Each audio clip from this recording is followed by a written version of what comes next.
ಪ್ರಕರಣಕ್ಕೆ ಸಂಬಂಧಪಟ್ಟ ಹಾಗೆ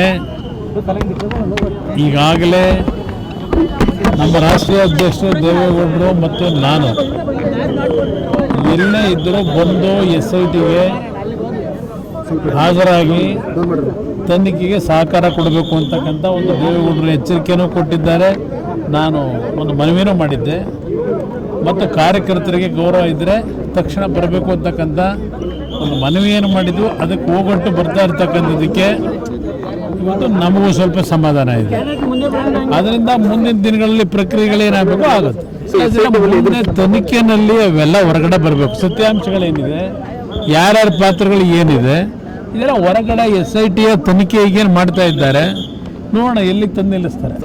ನಾನು ನನಗೆ ಕ್ಷಮೆ ಕೇಳಿ ನನ್ನ ಕಾರ್ಯಕರ್ತರ ನೋವು ಸ್ಪಂದಿಸು ಅಂತ ನಾನು ಹೇಳಿದ್ದೀನಿ. ಕಾರ್ಯಕರ್ತರ ಕ್ಷಮೆ ಕೊಡೋದಕ್ಕೆ ನಾನು ಅವನಿಗೆ ಪಾಪ ಈಗಲಾದರೂ ಕಾರ್ಯಕರ್ತರ ಬಗ್ಗೆ ಅಷ್ಟು ಒಂದು ಮಮತೆ ಇದೆ ಅಂತಕ್ಕಂಥ ತೋರಿಸ್ಕೊಂಡಿದ್ದಾನೆ. ಅದಕ್ಕೆ ನನಗೂ ಸ್ವಲ್ಪ ಸಮಾಧಾನ ಇದೆ.